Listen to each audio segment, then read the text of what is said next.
Welcome to the University of Nottingham and the Department of Theology and Religious Studies, and you're watching another video in the series Why Study? With me today I've Dr. John Hoover, who's our expert in Islamic studies, and he's also an expert in the work of Ibn Taymiyyah, who is a famous Arabic historian. And John, why study Ibn Taymiyyah? Well, Ibn Taymiyyah is well known for many reasons. Let me start with the security reasons. He is quoted as an authority by Osama bin Laden, and that tends to get people's interest immediately. And then he's also famous for having written a large work on Shiism, which is feeding into a lot of Sunni Shia polemics today. He was himself a Sunni. He lived most of his life in Damascus, and there were Shia-Sunni tensions in Damascus at that time. He also wrote the largest refutation of Christianity in the whole Islamic tradition.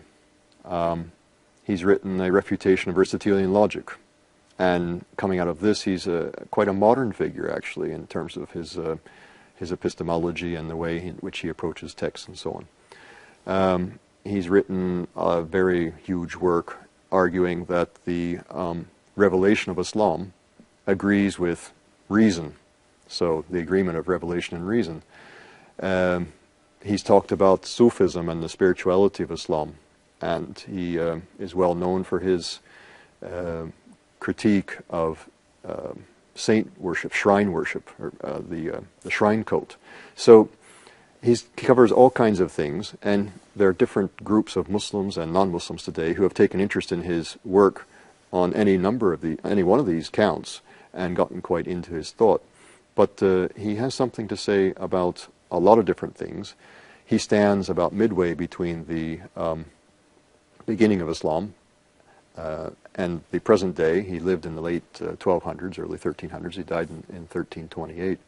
So standing at that juncture, halfway between the beginning and the present of the Islamic tradition, and then having captured the interest of so many people today, that makes him a very fascinating figure to study.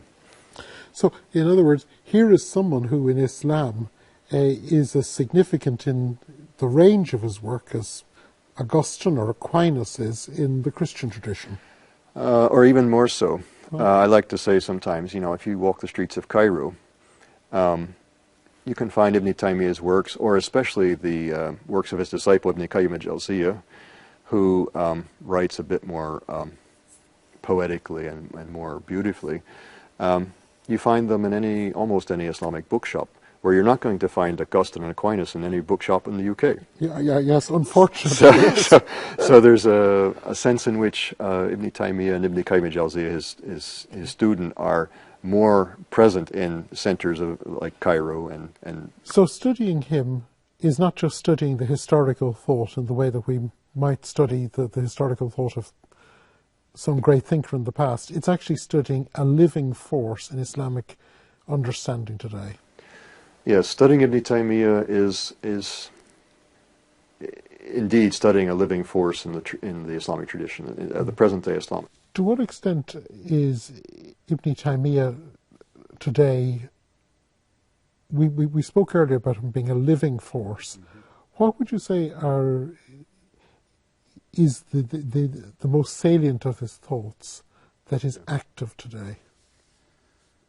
He really believed firmly that the religion of Islam, was rational and agreed with reason, and he worked hard to show that. So he's an apologist, and I think that connects very closely with what many modern Muslims, not all modern Muslims, but many modern Muslims are seeking, is a rationalization and an attempt to explain the Quran and the tradition of the Prophet Muhammad in a way which makes sense. He's trying to make that make sense. It's reasonable. Okay. We have tried in this short film to introduce the thought of a great thinker.